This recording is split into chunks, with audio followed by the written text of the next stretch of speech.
Hey, hey, we are live.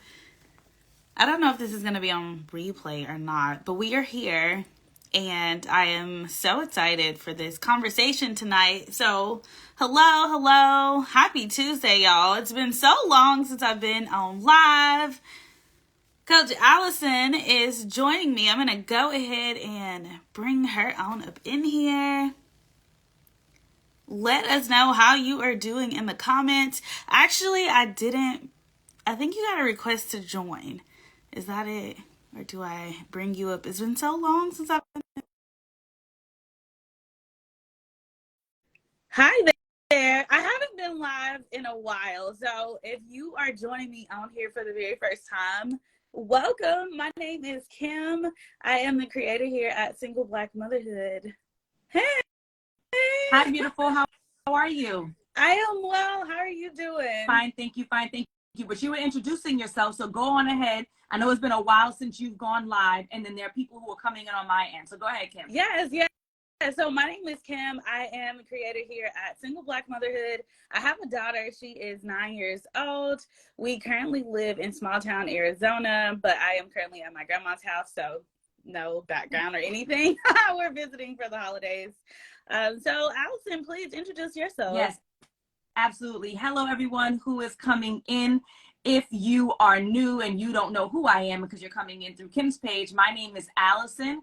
I am a certified dating and relationship coach. I have a bachelor's degree in education, master's degree in counseling, master's degree extension in mental health counseling. Now, Kim, I'm not saying that to boast, but I think that it's key. It's okay. I know you have to give your credentials. Do your thing. You have to. In this day and age, especially with social media, there are so many supposed experts and gurus in the dating and relationship space. So I just want to put that out there. Of course, you don't have to agree with everything that I have to say, but know that it comes from a place of experience and education. Okay. Somebody wants you to give your Instagram handle.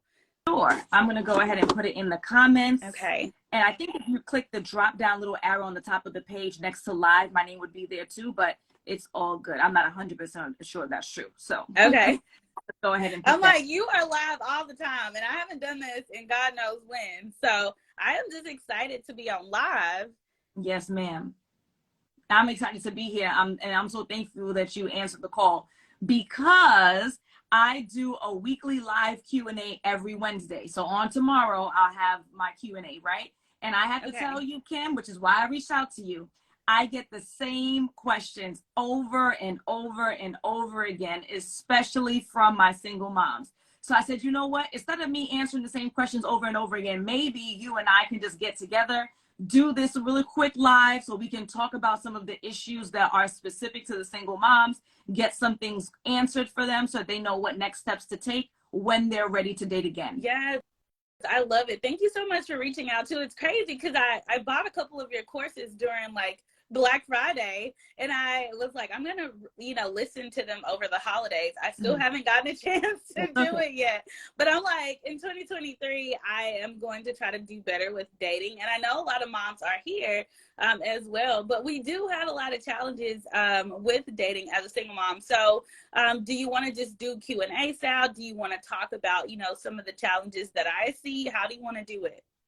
So the irony is, right, you being the single mom, me being the new mom, that we didn't really do a very good job of organizing this, which is okay. No, it's okay. That's doing this thing live. It's all good. Right, but that's a part of the struggle, right? Like organizing your time and being as efficient as you used to be or that you like to be. Like, that's a part of the issue. So I was thinking that perhaps we can ask people to drop their questions in the queue. Okay. And as we wait for questions to come in, you would feel them. So I know you said it's been a long time since you've been online. Yes, I see the little question bubble at the bottom. Okay, good. So I would just ask folks specifically if we can just keep it to the single moms. If the single moms can go ahead and drop their questions in the question queue, it should be a question mark with a bubble right at the bottom of the page. Yes. And if you could go ahead and drop those in, and then both you and I we can address them. Okay. And as we wait, if it's okay, I'm just going to just talk because I'm telling you. Totally fine with me. Yeah, these are the issues that we face all the time. So I'm going to go with my number one mom question. I'm going to start with my number one mom question. I get it every single week. which is, when do I introduce the new boo to the kids? That's my number one question. Okay. Oh wait, Stormfront Cosmetics. If you can, if it's possible, drop the question in the question queue, because it's easier for us to find it versus if you just put it in the comments. Or anybody who's out there, if you could put it in the question queue so that when Kim clicks it, she can see all the questions there. It makes it easier for us. So let me start with that, and then we can go to ones in the queue. All right. This is a complicated answer. I am so sorry. I'm gonna tell y'all now, most of this stuff is complicated. Okay. So it is complicated because there is no hard and fast date and time as to when you should be introducing the new boo to the kids or child, or, you know, however many you got. Okay. There's no hard and I can't tell you 2 weeks, 2 months, 6 years. There's no hard and quick answer. So it's kind of on a spectrum. So let me tell you what the spectrum is. The spectrum is, you do not want to introduce new people, men, women, whoever it is, to your children if you're casually dating, because then you end up introducing them to what should be a lot of people. I'm a person who teaches you should be dating more than one person at once. It doesn't mean that you're sleeping with more than one person at once. You grown, you can, but it doesn't mean that, right? It just means that you should be entertaining, getting to know, conversing, spending time with more than one person at a time. And if that's the case, it's going to be a revolving door. So we can't introduce them to everybody. I'm sure most people already know that. Yes. On the other end of the spectrum, you should not be introducing someone who is your man or your girl to your kids. Like, this should not be, I have committed to this other person, so now I'm bringing you into the fold. Because what the hell are you going to do if this person, it just does not mesh with your kid? If your kid may be, quote unquote, purposely giving this person a hard time, if this person just isn't good with kids and you just see as the person, what the hell are you going to do? Exactly. You done committed. You might be falling in love. You've already been intimate potentially. You don't want to fall into that trap of, now I feel like I got to choose between my love life and my kid, right? Mm-hmm. Most cases, people are going to choose their kid, and then there's going to be some resentment. You may not show it, but you're going to be disappointed about the fact that you feel like, how come daddy many times is able to move on, but then mommy doesn't get to have that? You don't want that. So you do not wait until this person is already your man. You don't want to do that. You have to find a middle ground. So what does this middle ground look like? Again, for those who are joining, thank you for joining. We are having a conversation about dating as a single mom. And the question is, when do you introduce the new boo to the kids? So we're in a middle ground, not immediately, not when they're already your man, right? The middle ground is, we've been dating for a while. That might be weeks to months. I'm leaning more towards months. And I feel like he's just about to say, he's just about to ask, he's just about to insinuate, yo, I think that we need to talk about commitment. You feel like you want to be committed to this person. You feel like you're about to bring up the conversation right before that point, right? Again, we don't want a whole bunch of people traipsing through. So it's like, I want to commit to this man and I'm waiting for him to drop the word. Like, as soon as he dropped the word, I'm picking it up, right? Mm-hmm. Or I see he's insinuating like, yo, when you going to get off the apps, right? Because people don't just go from 0 to 100. There's an insinuation. There's a conversation. There's a, well, you know, I'd love to introduce you to my mom, but you still going out with them dudes. So right? There's the jokes. There's the this. So that's the middle ground. You do not do it in the beginning when you're seeing plenty of other people. You do not do it towards the end when you're already committed. It's the, if this guy asked me to commit, I would do it. That's when you do the introduction, because that way, if the mesh ain't right, if it's super awkward, if your kid is really pushing back more than you're prepared to handle, then it's not that much of a loss for you to take a break on that person. Mm-hmm. Does that make sense? Makes total sense. Can you do me a favor, Allison? Can you give us a brief definition of dating? Because I think some people define it differently. So just for the sake of this conversation, yes. I think that would be a good thing to do before we get into the questions, because I know we have a lot that are coming in. Good. So yes. In regards to how we're defining dating, I define dating as having romantic conversation and spending romantic time with someone of interest. Okay. So that means that's the phone calls, what's up, babe, or how you doing, sweetheart, or good morning, queen, or whatever that looks like. Those are the text messages. I'm getting to know you for the purpose of romance. I'm spending time with you, going to places for the purpose of romance. So if you are going out and we're just going out as friends, I'm paying my own check, you're paying your own, we're not dating. But you're not committed though. We are not committed. We are spending quality time and having conversations for the purpose of getting to know each other in a romantic way. That is how I define dating. I love it. Thank you. So let's get into these questions.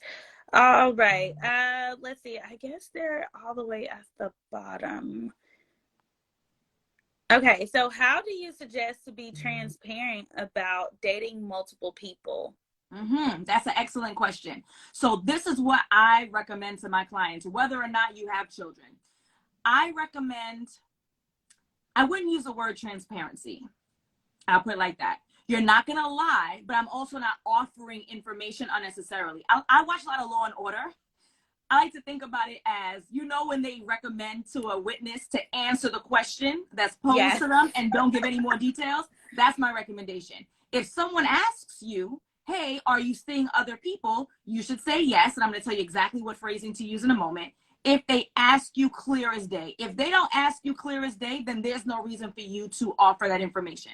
So let's go with they ask you clear as day. Hey, Alison, I really enjoy our time together, but I don't want to become too invested if you're seeing other people. Are you seeing other people? I would say, I'll be honest with you, I am seeing other people, but I'm really invested in getting to know you. So let's focus on us. I would turn it back on, you're valuable. I care about getting to know you. I don't care about you. I care about getting to know you. Let's focus on that. Another version of that can be, yes, I'm seeing other people, but I really think that we should be investing on getting to know each other. However, if you would like to see other people, you are free to do so until we decide to become committed. So letting them know that you're not one-sided, you're not, you're not unrealistic. You have a right, they have a right, but let's focus on getting to know each other. Now, if they keep being insistent on it, especially super early in the game, I would be concerned because we're not committed. And so I'm getting the impression you are not a reasonable person, because any reasonable person might be a little hurt by it. And they can't lie, right? It might be a little hurt. Might be. You want all the attention for yourself. But if we've been talking for 3 weeks, why would you have an expectation I would cut everybody off? That's unreasonable. And if they're unreasonable in this way, then I can only imagine that in life, if we were to commit, you would be unreasonable in other areas as well. So no, thank you. Yes. Awesome. I love it. So someone asked about Black men. Do you agree with them that feel that women should all look glammed up even in the grocery stores? I don't agree, but I'm not Black. I'm Hispanic. But okay, I'm gonna let you take this, Alison, because you're doing the Q&A. Yes. Sure. So the first thing I just ask folks to, again, let's stay focused on the topic at hand. So the Q&A is about dating as a single mom, the issues that specifically impact and sometimes hinder single moms. So if there's anyone that's out there who's asking questions, please, let's keep it to that. Those who are just joining the live, I'm Alison. I take all dating and relationship questions on Wednesday. So if you go to my story, you can put any question in there and I'll answer it on Wednesday. But for now, let's keep it to dating as a single mom. But since you're ready, I'll answer it very quickly. I think that you should put an effort into how you look. What glammed up might look like for you might be different for others. So if that means that you're putting on, something that's a little bit nicer, you're making sure that your eyebrows are done, your hair is brushed, then you should. Like, you should always look presentable in life. I don't think that that's a single woman issue. I don't think that that's a race issue. Okay, I love that. Short and sweet. So there was another question where, we were having the conversation around when to introduce your child to the person that you're dating. Someone says, like, how do you prepare your child to be introduced to that person? That's an excellent question. And again, complicated. This is the complication of parenthood, right? So ideally, there should be a conversation between you and the other parent before anyone is introduced to anybody. That's on both sides, right? And the two of you should decide what method you guys think are best. So that can be, hey, I would like to meet the person that you're going to introduce to the child before you do the introduction. Obviously, I can't control whether or not you date them. And realistically, I can't control whether or not they spend time with them unless they're a danger, right? But I would just like to have that introduction first. let me get a feel of the person so I can feel a little bit more comfortable about the fact that they'll potentially be around my kid. Okay. So first of all, there should be a conversation and understanding about what the rules are. And we all have to be flexible. Those rules might not be what you desire, but unfortunately you are co-parenting, which means you have to make decisions together. Okay. So that's the first step, trying to come to a middle ground as to what rules the parents agree on in regards to introduction. Then the second part of that should be conversations since breakup through now that says something about what is the status of the relationship between the co-parents. So what do I mean by that? That means from the point of the end of the relationship through this point now, there should have already been conversations that mommy and daddy both love you. We still love each other, even if you don't. We still love each other. However, it's best for us to stay apart. So there'll be a room for you at mommy's house, a room for you at daddy's house, right? There should have already been the breakup convo. And then there should always be consistently an opportunity to reinforce to the kid that you are the most important person to us. It doesn't matter what we're going through. Like, those combos should be happening all the time, right? Mm-hmm. Even if it's one-sided, it should be happening all the time. So that is the prep work. So then by the time it's, okay, I'm dating a guy, I know it's about to get serious, I want to commit to him. If he asked me tomorrow, I would say yes. So then let me tell my kid, mommy and daddy love you. We were just better off separate. Daddy, I want daddy to be happy. So daddy is seeing someone and I'm seeing someone as well. I would like to introduce the two of you. Are you okay with that? Give them a lot more autonomy than our parents have given us. So basically, I know that it's not the conversation is ongoing. You are constantly talking about relationships and dating. Yeah. So you're always prepping the kid so that when you do meet somebody, it's not as difficult. Yep. That's what I gather. Yeah, absolutely. And if they're young, like very young, where that's inappropriate, so to speak, like they won't understand, then you can go with the friend. So if we're talking about somebody who's 3, like a baby who's 3 or 4, like boyfriend, girlfriend, dating might be overwhelming language. So you can say, mommy has a friend she'd like to introduce you to. That's okay for now, just because developmentally they're not prepared. Yeah, and then we do have some moms in the community that do not co-parent. So if they are in that situation, then they don't have that sort of like parenting conversation.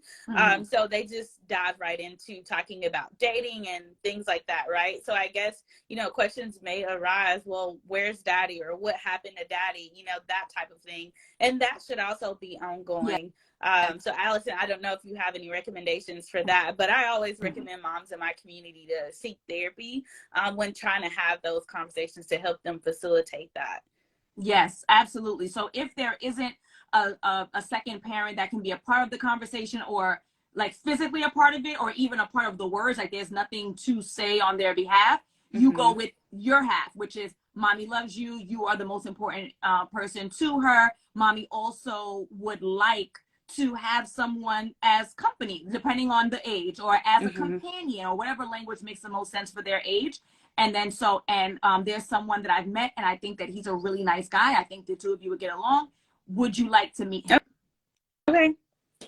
I love it. So there's another question where a mom has asked, like, how does she get back out there? I know for a lot of us in the community, we prioritize a lot of other things, but we don't really prioritize dating, you know, and as a single mom, like, I can speak for that. It's just like, we try it and then it's hard or it's challenging. And so we just move on to other things. And so if somebody is really serious about getting back out there, like, what do you recommend? What's that first step they need to take, or how should they be preparing themselves to get back out there? Yes, absolutely. Depending on, I guess, too, how long it's been. Like, sometimes maybe it's been a few months, maybe it's been a whole year, maybe it's been a few years, so I think the challenge is greater the longer you've been out of the market.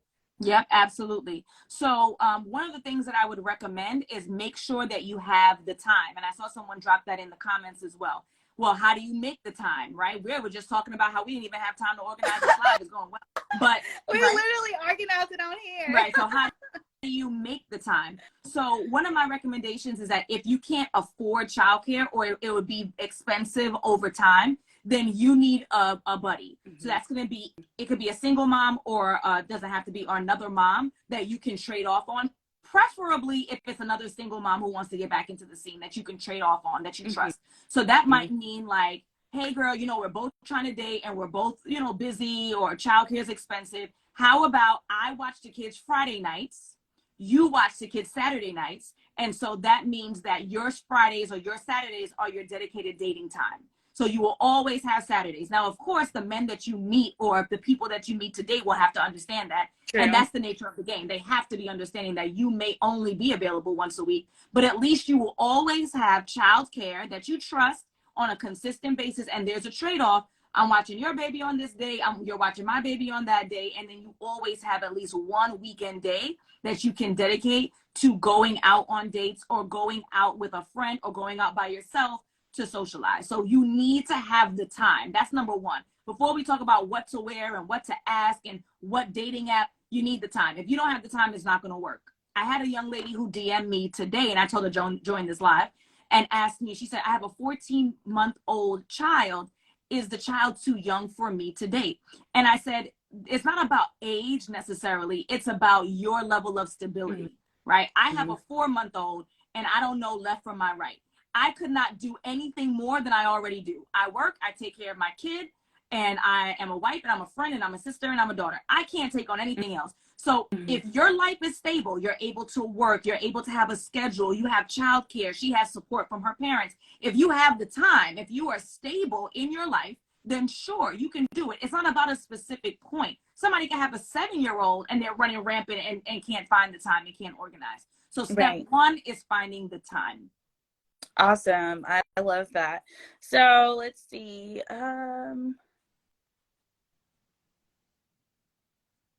Okay, I'm trying to pick a question. Is it possible today? I think you addressed this, but I'm going to read the question anyways. We can talk about it really quick. But is it possible to date when you have no support system? I think you mentioned having childcare or having a friend. So I think that pretty much answers that question. Let me know if you wanted to add something to that. You're going to have to pay for it. So if it's not a friend, if it's not a relative that you can trust, then you're going to have to pay for it. Because, I mean, just being reasonable, you ain't going on dates with your son. You ain't going on dates with your daughter. Someone has to supervise them and make sure that they're safe and well taken care of. So if you don't have a built-in support system, you're going to have to pay for said support system. Yes, and I will share that, you know, my therapist back in Houston when I was living there, she told me early on that, like, I was going to have to budget for childcare, like, just like I do anything else if I wanted to get back out there, because I didn't have family in that city. Like, my family lives 6-7 hours away, and now I'm even further from family. So it's like, if I want to do things, I have to be able to budget for that. So just letting you guys know that are all thinking about that. Someone wants you to talk about the advantages of dating as a single mom.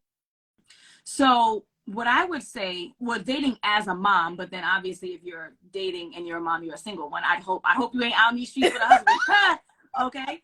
I think one of the greatest advantages of dating a mom is that moms tend to be clear about what they want. They are organized because they have to be, and they tend to not play games. So, and it doesn't matter how old you are as a mom. If you take your motherhood seriously, you are regimented, you are organized, you have a schedule, you're getting in and you're getting out. And so if you are dating as a mom, any guy who's serious, who's regimented, who's organized, who wants to be able to be with someone who's they're not playing games, like they're over that point in their life, then dating a mom is extremely beneficial, because generally speaking, moms ain't got time for games. They haven't got the energy for games. They are serious, and if they want to take that next step with you, they're going to make it known, and they're going to take those steps. Yes. Somebody says they're not bringing anyone around their kids. All right. Let's see. I don't know. Do you want to take questions from dads? I'm sorry. Like, I know you specifically stated that you wanted to answer questions. It's fine? Yeah. Okay. So there's a dad, and he's a full-time single dad. And he was like, you know, this is great for the females, but is it good to use a play date as a way to spend time with someone you're trying to deal with as a man? So I guess he's basically asking, like, if he was to set up a play date, you know, for his child to meet this lady he was dating, like, is that appropriate? I think it works both ways. Yeah, right? I don't think that this is specific to a gender or specific to a parental role. I think that that's perfectly fine if he's saying both parties have children And so they get together in a space, like let's say Chuck E. Or the Cheese, park the kids get or something like that. right. Yeah. I think that that's actually a great idea. That's not what I was speaking about earlier, though. What I meant was that you would have a friend who could watch the children in their home while you went out. But I think that's an amazing idea, that both parties can introduce the children, they can meet each other. But again, just make sure there's not a revolving door. But at the same time, you don't want to wait until the last minute where this person is your committed partner, you're in love, and then now the kids hate each other. You know, the kids hate the other person, and it's a hot mess express. I think that's a great idea. Okay, awesome. Oh, sorry.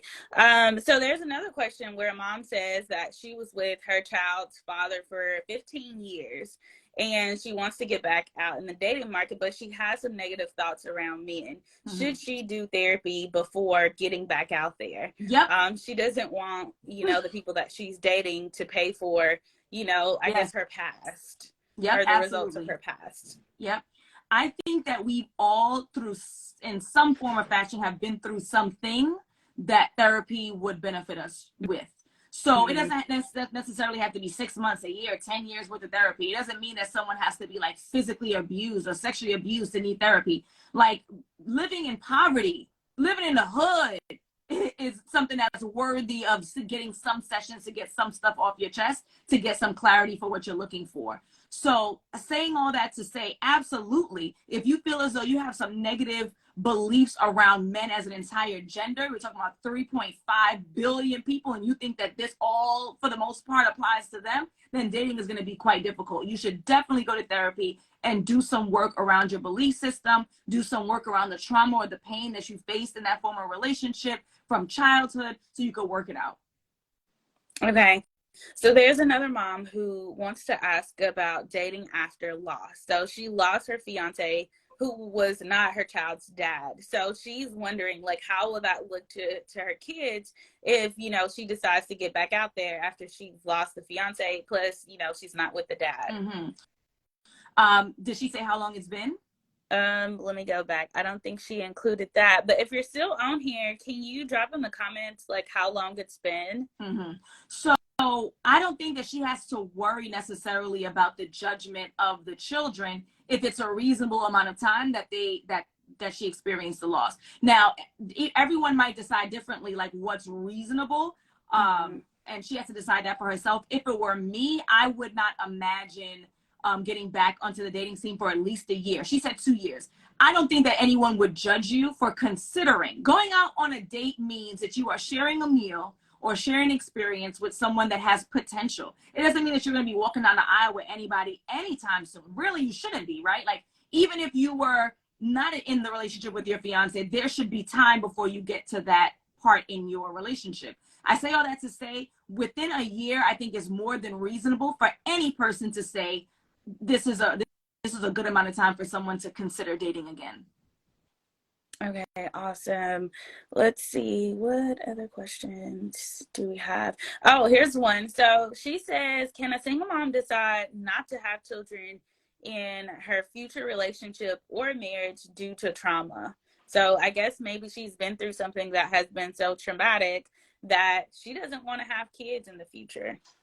Of course, anybody can make that decision. The issue at hand is that, are you making that abundantly clear to the people that you're dating? So you should be asking them, do they desire children? And if they desire children, then automatically they're an inappropriate match for you. It doesn't make you a bad person. It doesn't make them a bad person. You're not obligated to procreate just because you can. So if you don't desire to have more children, then that's absolutely fine. Just make sure you make it clear, because you don't want to lead anyone else on thinking that, you know, because on relatively the assumption is that women want to have children, right?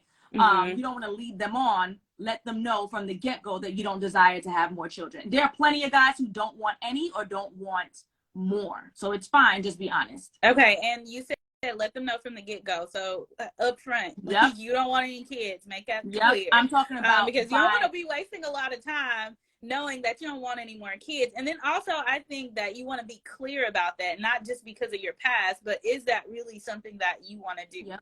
So we talked about therapy. I'd encourage that. So, you know, by the end of the first date, that conversation needs to be happening. Yes. And it doesn't have to be aggressive, like, yo, you want kids or not. It can be, you know, what's your vision? Do you desire more children? Or, you know, you have a son. Have you thought about having more children? Or you don't have any children. Have you thought about having some? It doesn't have to be, yo, I ain't having no kids. So, you know, and not to say that that person would say it like that, but you don't have to be aggressive by asking what the person desires. Yeah. Yeah. Because I think I've talked to like a lot of moms who say like they don't want any more kids, but then later they decide like that really wasn't the case too. You know, they just thought they didn't want it. So make sure you're clear. Like you said, have your vision, and that vision needs to be super clear whenever you're dating. So we have a mom who is asking at what point should she bring up her kid's disability? Like she has a kid with special needs. At what point in the conversation should she talk about that? Yep, absolutely. I think that's an excellent question. And I think it also depends on the disability. What I would recommend is that if the disability is debilitating, right? Like meaning that this is something that would potentially, if she were to marry this guy, would potentially be a responsibility the two of them would have for the rest of their lives, right? I think that that's something that you may want to be more forthcoming about, because again, if it's to that level, then this person absolutely needs to know whether or not they want to continue dating you, because it's not just dating you and dating your child, but dating a child that they would be responsible for potentially for the rest of their lives, right? So when would I bring that up? I would imagine within the first few months of seeing each other. I'm not a fan of sharing my kids' business unnecessarily, right? Before you're in a committed relationship though. If it was a disability that quote unquote isn't debilitating, let's say it's a learning disability, they have a speech impediment, something that wouldn't necessarily require you to be a primary caretaker for the rest of the child's life, then I would potentially bring it up whenever it was appropriate. For me, I was in the education space. I talk about education all the time. I might bring it up on a second date. You know, my child, he has a speech impediment, he has an IEP, you know, if it made sense, if it was reasonable in the conversation. So earlier, if it's quote unquote not as debilitating, if it is, it's more serious. I wouldn't want to just share my kid's business willy-nilly. I would maybe wait 1-2 months into constant communication, consistent dating. Okay, awesome. So we had another question where, and again, if it's okay, could this be the last one? Sorry. Oh yeah, I know we didn't organize. Clearly, we didn't organize a time either. So sorry. No. I didn't know you wanted to stick to 30 minutes or 40 minutes. We're about in 40 minutes. Yeah. I think, or 30 minutes. I don't know. But okay, we'll make this the last one. So a mom wants to know, what are some questions she should ask before going out on a date with someone? I guess like, you know, those precursor questions where, you know, you just maybe matched with them or just met them in person. And you really want to know if this person is worth your time. Yes, absolutely. On a date with. So the same line of questioning that a single parent should be asking is the same line of questioning when it comes to someone who does not have children or doesn't have children yet. And that should be questions that assess whether or not this person meets your non-negotiable. So if there's anybody who's on this live on through my page, y'all gonna be like, oh God, here she go again. The non-negotiables. The non-negotiables are behaviors and traits that your potential partner must seemingly have in order for you to continue to date them. So for instance, it might be hardworking, family-oriented, God-fearing, financially sound. You come up with your list according to your morals and values and desires, right? So you have your list, and then you should be asking questions around it. So what do I mean by that? If I want someone who's hardworking, right, I'm gonna ask them, what do you do for a living? Do you enjoy your work? Is there opportunity for promotion there? Would you ever consider doing something else? I know someone says we look just alike. Is that what you're talking about? Yeah. You know, have you just thought about doing anything else? So I'm asking questions around my non-negotiable of hardworking, because if he says, oh, you know, I have gigs every once in a while, I'm a musician and I'm looking for my big break, guess what? That does not qualify to me as hardworking. So what you should be doing is having your list of non-negotiables. This should be, unfortunately, not as romantic as you think it is.